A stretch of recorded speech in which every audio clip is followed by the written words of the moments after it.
antes do final de 88, a coisa já estava assim bem difícil e o clima está muito ruim. Eles praticamente assim, um entrava no motorhome e o outro saía. Aquela recepção que o Prost deu ao Senna em 88, recebendo o Senna como um garoto prodígio, bacana, vai ajudar a equipe a crescer, ganhou um campeonato aqui legal, tal. Aquilo acabou no começo do ano porque o Prost também era um piloto muito competitivo. Alain achava que Ayrton estava recebendo tratamento preferencial da Honda, o que não sei se era verdade ou não. No final de 88, Prost se reuniu com o dirigente da Honda e ouviu dele o seguinte: as pessoas que trabalham na equipe Honda são todos jovens e eles veneram Senna porque veem Senna como um samurai. Eu me lembro de uma entrevista que eu fiz com o engenheiro-chefe da Honda. Ele virou para mim e disse: as qualidades morais dele e as qualidades dele de profissional são as que nós louvamos nos nossos samurais. Ayrton era uma pessoa normal, apesar de ser um super piloto e um super engenheiro. Esbravejava, sofria. O japonês tem apreço por pessoas normais que fazem coisas grandiosas. E ele ficava até 10, 11 horas da noite, meia-noite, reanalisando os dados, detalhe por detalhe, volta a volta de cada roda, e ele tinha a sensibilidade de dizer: aqui a gente pode ganhar 2 décimos, aqui a gente pode ganhar 1 décimo. E os japoneses, atônitos, não conseguiam entender como é que ele conseguia ter tanta informação e concluir essas informações que a telemetria iniciante estava dando para ele. E ele ia jantar e levava uns mapas dos treinos. O Galvão tentava tirar da mão dele, esconder, botar embaixo de um prato. Ele falava: não, eu preciso ver isso. Você é mal educada, vamos jantar. Senna na pole position, por dentro, Prost a seu lado. Em 89, nós tínhamos um pacto de não agressão que o Ayrton não respeitou. E ele ficou muito contrariado porque a discussão ultrapassou os limites da pista e se tornou pública. Senna vai tentando abrir o máximo nessa primeira volta. Briga só na segunda volta. Era um acordo de boca do Ron Dennis com os 2 pilotos dele. Numa relagada, né, depois do acidente do Berger, o Senna desrespeitou o pacto. Quando o Senna já força para cima de Prost, já faz a ultrapassagem. Eles haviam combinado que não teria uma ultrapassagem na primeira volta, mas ali já não era mais primeira volta. Foi uma das raras vezes em que o desejo que Ayrton tinha de vencer foi maior que o espírito esportivo que ele tinha em abundância. Bandeirada para ele, para Ayrton Senna do Brasil. Brasil! Eram 2 egocêntricos que queriam vencer o campeonato. Senna em suas atitudes carismáticas e simpáticas e Prost com seu jeito francês. Os 2 extremos se pegando e a história que nós conhecemos. Eles não gostavam um do outro.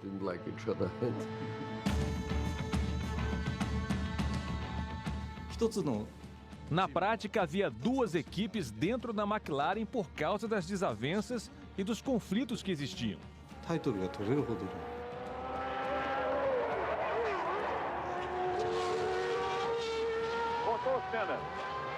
Rodou o Senna, foi para a caixa de brita. É uma pena que 2 ótimos pilotos tenham sido colocados na mesma equipe. Isso cria muitos problemas, muita irritação. Em Montreal, na tomada de tempo, Alain Prost fez a pole. Ayrton voltou para o boxe inconformado. Me pegou pelo colarinho e precisou ser afastado pelo pessoal da equipe. À noite, ele convocou todo mundo e pediu desculpas, dizendo que não queria que aquilo acontecesse de novo. Ayrton Senna. Com problemas, Ayrton Senna. No GP da Itália, Senna liderava com 30 segundos de vantagem. Mas seu motor quebrou e o Prost venceu a corrida. Fui cumprimentar o Prost e ele deu um tapa na minha mão, recusando o meu gesto. Nenhum dos 2 queria aceitar uma posição vantajosa do outro. Daí a nossa ideia de sortear os motores para Senna e Prost. Ele sofria muito porque sabia que era o melhor e queria que isso fosse percebido. Mas quando começava a discussão sobre a Honda estar dando a ele melhor material, Ron Dennis estar apaixonado por ele, a McLaren apoiando e tal, A percepção de que ele era o melhor se perdia. E ele odiava isso porque era muito competitivo. Foram 2 anos muito difíceis para ele. Não é uma gracinha? Pra minha descoberta de 88, Feliz Natal, Feliz Ano Novo. Xuxa. Quando ela estava presente, ele parecia um garoto de colégio. E ela fala que foi o amor da vida dela. Que você não foi o amor da vida dela. Era muito bonito de ver os dois juntos na pista. Ela toda fofa com ele. Era algo que a gente não via. A mulher do piloto. Ele ficou apaixonadésimo, de 4.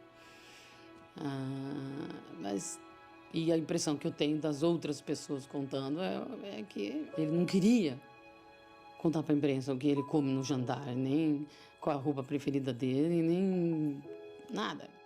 Começou aquela especulação que o meu relacionamento com a Xuxa era promocional, era uma jogada. Isso foi, inclusive, uma falta de respeito muito grande com ela. Mas, entre todas as dificuldades, o carinho e a afinidade e o sentimento prevaleceu.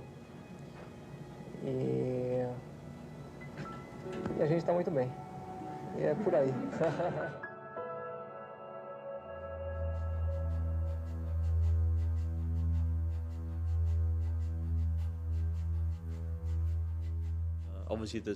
Obviamente, a história de Suzuka foi dramática. Ele sentiu que a política do esporte estava contra ele. A batalha era tão intensa entre os dois que situações como aquela inevitavelmente iam acontecer.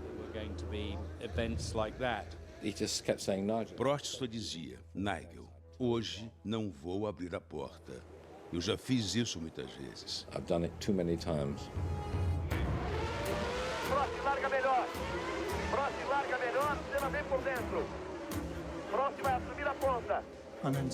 De repente, Alain foi embora. Por cerca de 40 voltas, ele voou. Senna tenta outra vez chegar para encontrar o vácuo, fugiu o Prost. E Ayrton foi chegando.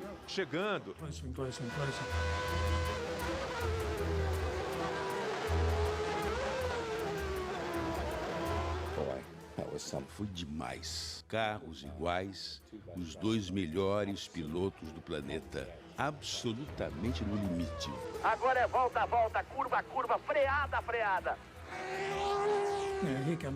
Era um Alain Prost das antigas, assumindo riscos de novo. Era como o Popeye comendo espinafre para ficar mais forte.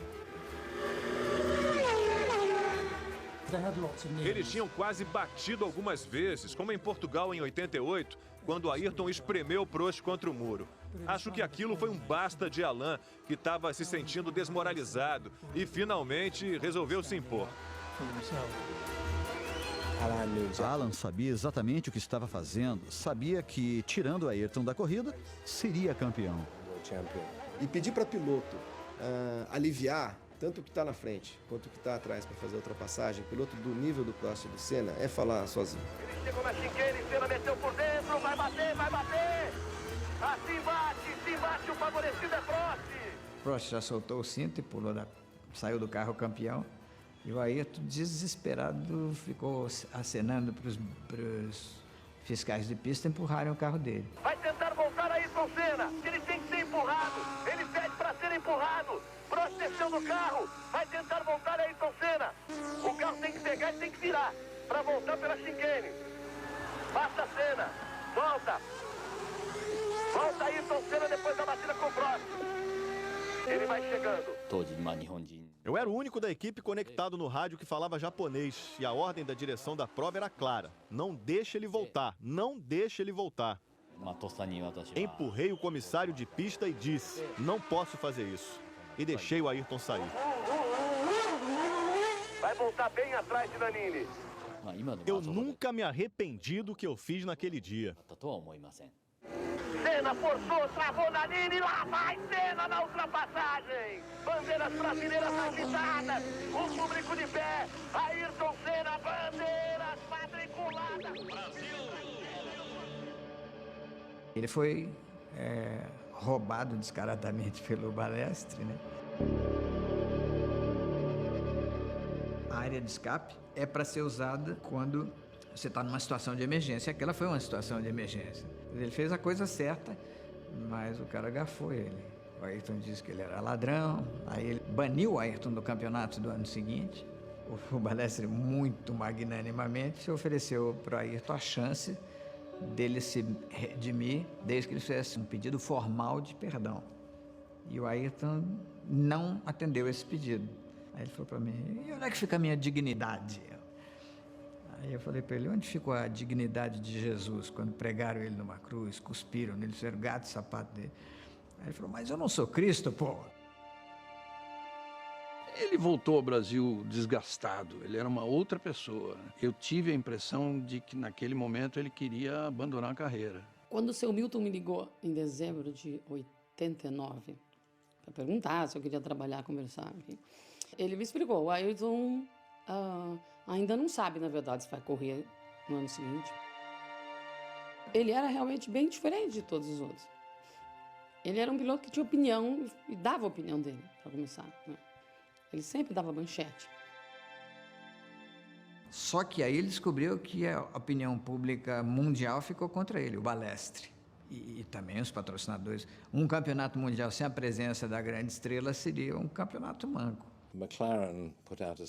A McLaren distribuiu então um comunicado no qual Ayrton supostamente pedia desculpas por coisas que disse sobre o Balestre. E quando saiu, todos nós rimos. O que é isso? Isso não tem nada a ver com Ayrton. Eu não espero nada do Prost, porque eu já trabalhei com ele durante 2 anos e já aprendi muito sobre ele, sobre a personalidade dele e o caráter dele. No começo do campeonato de 1990, ele parecia querer mostrar que estava começando tudo de novo para ele. E o Prost já não estava mais com ele, né? O Prost tinha ido embora para a Ferrari e veio um companheiro que era amigo há muito tempo, que é o Gerhard Berger. Eu pensei comigo, ninguém é tão difícil de ser batido. Eu posso ser mais rápido, posso andar na frente dele. Ayrton seria mais um. E você confere aí o primeiro grid de largada deste ano. A primeira pole position de Gerhard Berger logo na sua estreia. Ele era o rei da chuva e a gente estava em Phoenix. E o primeiro dia era de chuva e eu fui o mais rápido, claro. Segundo dia, pista seca, e eu estava na frente de novo, claro. Pinta verde, já busca posicionamento Berger, Senna força pelo meio. Berger vem na ponta, Senna vem forçando, vem buscando posicionamento. No dia da corrida eu estava na frente. Eu bati porque o carro, como você sabe, tinha sido construído para o Prost. Só que naquela corrida pintou um tal de Jean Alesi com um carro da Tyrrell que parecia um fenômeno. Outra vez, agora é com ele, agora é na dele, é do jeito que ele gosta. Vai tentar voltar Alesi. Vai voltando Alesi, dá um troco Jean Alesi em cima do Senna. Lá vai Senna. Aproveitou a carona, foi aí que o Alesi deu o troco. Agora o Senna deixa o carro, mesmo perdendo velocidade, deixa o carro na frente do Alesi. O Alesi vai voltando, tá complicada a coisa. A próxima é a direita do Senna. Que pega fantástico. Eu estava, de certa maneira, calmo demais para o meu normal. E, de certa maneira, eu tive até que me apertar um pouco.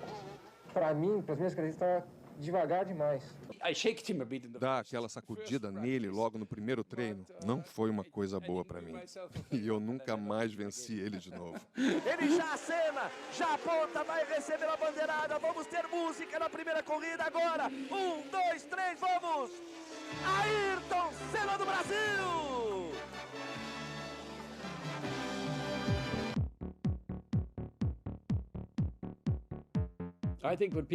Quando se tratava de ultrapassagem, os caras viam aquele carro dele atrás e reconheciam um capacete. Oh, meu Deus, é o Senna, vai me passar. Senna está vindo. Você sai da frente ou vai acontecer um acidente. A decisão é sua, porque ele já pensou e tomou a decisão dele. Senna fecha, tenta subir a ponta. Que situação difícil, situação difícil. Ele até discutia, quando ele tinha uma crítica, ele gostava de discutir, para saber se o jornalista tinha razão ou não. Agora, não podiam dizer que ele era um piloto precipitado. E ele falava comigo assim, eu não sou precipitado, Eu passo na reta, eu passo na curva, eu passo em qualquer lugar. Porque a hora que eu vou passar, eu olho, tem um espaço para passar uma jamanta. Senna tem que deixar ele embora. Olha aí, olha o que fez Nigel Mansell. Tirou Ayrton Senna da prova. Na pista, eu acho que ele era meio audacioso às vezes, né? E era levadinho, né? Porque ele, quando cismava de ultrapassar ou qualquer coisa, ele não queria nem saber. O Ayrton tinha uma coisa estranha.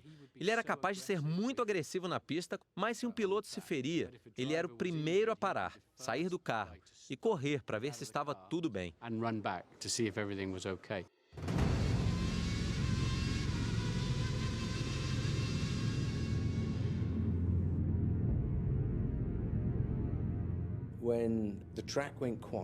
Quando o autódromo fica quieto, muito quieto, você sabe que algo muito grave aconteceu. Foi bem atrás dos boxes. Eu corri para lá para saber se podia fazer algo e quando cheguei lá tive certeza de que Martin estava morto. Ele não respirava e seu rosto estava azulado.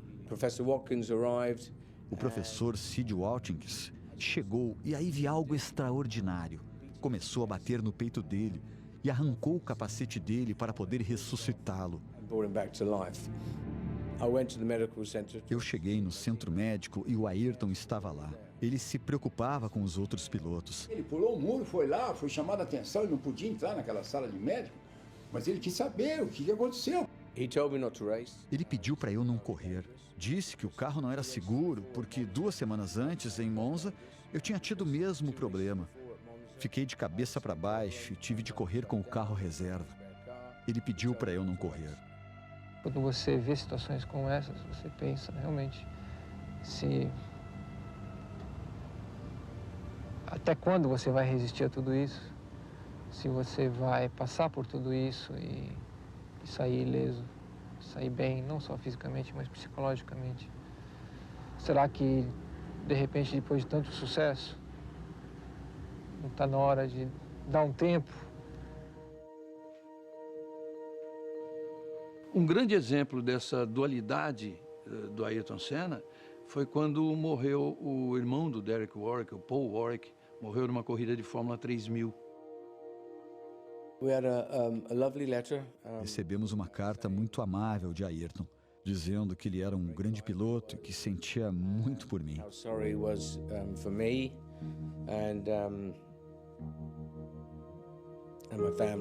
E pela minha família. Era uma pessoa que se preocupava. Não era aquela pessoa dura e difícil da pista. Teve um sentimento que foi especial. Significou muito para minha família que uma pessoa importante como Ayrton Senna arranjasse tempo para esse tributo, dizendo que um grande piloto deixaria saudade.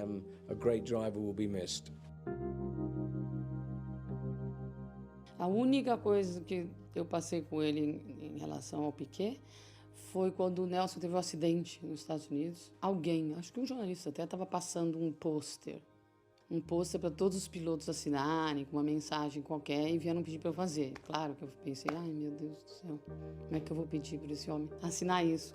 Em algum momento, que eu achei que era o momento correto, eu fui lá e falei, expliquei, tem isso, tá todo mundo assinando. Eu falei, tá ótimo, me dá a caneta. A gente abriu o pôster, ele leu todos, demorou, ele estava emocionado, estava com os olhos cheios de lágrimas, porque era um companheiro, né, de profissão que provavelmente nunca mais ia correr, acho, não sei, mas ele ficou emocionado.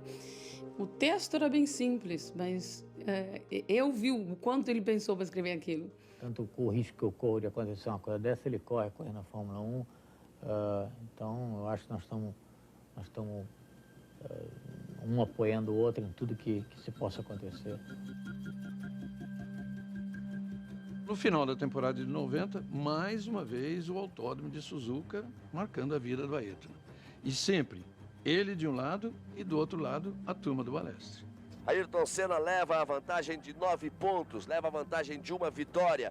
Vale o título mundial de 1990. Ele é o pole, vai largar no lado limpo da pista, inverte a posição da pole. Ele questiona isso com os comissários e mesmo assim não mudam, botam ele para dentro. Eu estava com ele no paddock antes da corrida. Eu largaria logo atrás dele e ele disse: preste atenção que você vai ver um bom show hoje. E aí vem eles chegando. Senna vai largar por dentro. Um pouco mais à frente. A primeira curva é tomada à direita. Prost na primeira fila por fora. Ele depois me disse, ou eu fazia a curva e primeiro ou não tinha curva. Sobe o giro dos motores, luz verde. Senna tenta arrancar na frente. Prost largou melhor e tomou a frente Prost. Eu acho que o Ayrton viu o espaço e foi pro espaço. Ele deixou o Prost decidir. E o Prost decidiu. Tomou a frente Alain Prost, Senna força, vai por dentro. Aí a batida dos dois e aí se seguir a prova é final de campeonato. Se seguir a prova é final de campeonato. Botou por dentro na curva 1, quem acha que não tinha que entrar, o Prost, né? Na sua maneira de pensar, era lógico. Ele acreditava que tinha o direito de punir aquele que um ano antes havia roubado o seu campeonato, o que era verdade. O Prost sabia que tinha jogado o carro em cima do Ayrton um ano antes. Tanto que eles descem do carro e um não fala com o outro.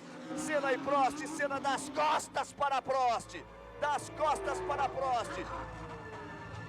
Só um louco faz uma coisa daquelas.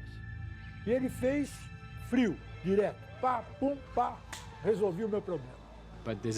Mas há um limite, e acho que ele ultrapassou o limite naquele dia. Para ser sincero, acho que foi provavelmente a pior coisa que já vi numa pista de corrida. Havia 24 carros bem atrás deles. Aquilo foi uma falha de caráter do Ayrton. Eu preferiria que ele ganhasse o campeonato de outra maneira. Foi uma fase triste da Fórmula 1. Foram títulos decididos com atitudes anti-esportivas.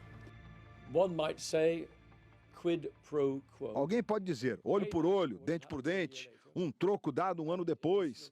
Aqui para você, Balestre, aqui para todo mundo. Esse é um lado da Fórmula 1 que eu não gosto de ver.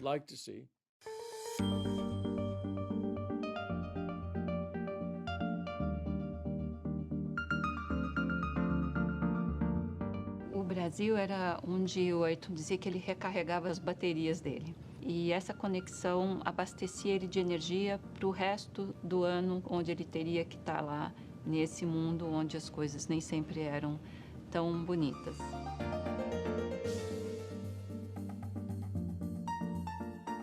Como ele ficava pouco no Brasil, quando ele chegava era um dia de festa, assim, em casa. Chegava, a gente saía, a criançada saía correndo, pulava em cima dele, começava a puxar o cabelo, fazia maior folia. A gente passava bastante tempo junto no verão, quando ele estava depois da temporada, e era sempre muito legal, porque ele trazia sempre um ânimo para casa, trazia sempre muita energia boa, e a gente curtia muito como criança, né? Era como se fosse um paizão, assim, sabe? Aquele que dá conselho, que dá uma bronquinha se você faz alguma coisa de errado, mas também, tipo, tirador de sarro. É muito diferente ver ele na pista, né? Trabalhando para o que ele era na vida pessoal. Ele amava todos os hobbies dele, aqueles aeromodelismos.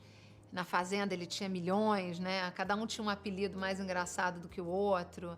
Ele adorava ir para Angra relaxar, andar de jet ski. Quer dizer, na verdade, ele relaxava quando ele estava no Brasil. Ele conseguia se preservar de alguma forma ali. Christine ainda ficou uns 2 anos. E eu só a via no Grande Prêmios. Ela acho que viveu um momento dele bem mais, né, bem mais intenso. Ela viveu um ano que ele estava ganhando o campeonato, que ele estava ainda ganhando espaço. Christine estava com Ayrton e eu namorava a Ana, que é portuguesa e viveu uns tempos no Brasil. Passamos muitos momentos juntos. Passamos férias no meu barco.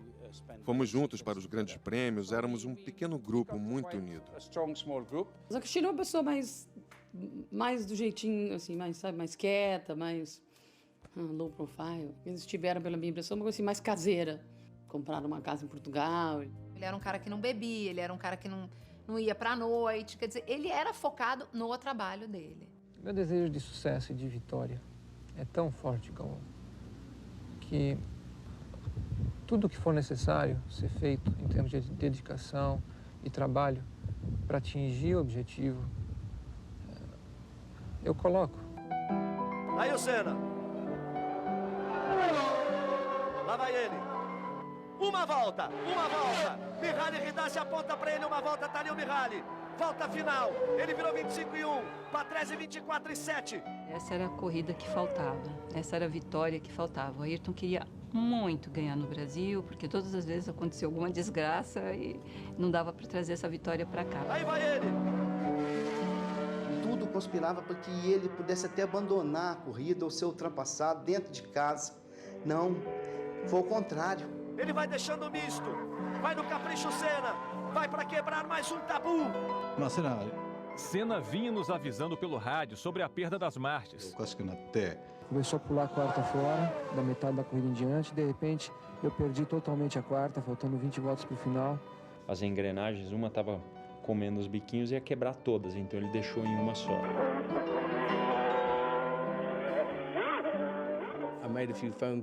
Fiz umas ligações depois da corrida para saber se era verdade, porque achei que as pessoas estavam exagerando.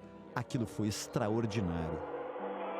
Aí eu pensei comigo, falei, pô, eu lutei tantos anos para chegar a isso, e hoje lutei tanto, vai ter que dar. Vai pra vitória! Mihaly Ridassi! Ayrton! Senna do Brasil! De ponta a ponta ele vence em Interlagos! Aquele grito, ele comemorando, aquilo até hoje, só de falar eu me arrepio. Antes mesmo de cruzar a linha de chegada, eu já comecei a berrar ali dentro do carro, do capacete, e fui assim. Eu pouco falei, na verdade, eu apenas fiquei gritando ali de felicidade e emoção. Eu acho que foi uma emoção tão grande, né? Não só pra mim, mas para todos os brasileiros e para ele, né? Tipo, você vê que ele comemora mais a vitória do Brasil do que ele comemora o campeonato dele. Vem cá, pai, vem cá, pai, vem cá! Vem cá! E ele, no final, ele levanta aquele troféu, né? Então aquilo ali me marcou muito. E ele levantando a taça e a taça, ele não aguentando. Não há dor que possa impedi-lo de comemorar sua vitória. Todos os grandes homens e aqueles que mudam o mundo são aqueles que não pensam pequeno, que não têm medo de chuva. Seja de que tipo de chuva for. Ele era o Brasil que dava certo, ele era o brasileirinho que ganhava dos europeus, ele era o cara que fazia o povo acordar mais cedo, ou dormir mais tarde, ou não dormir. Então eu acho que ele foi e sempre será o Ayrton Senna do Brasil.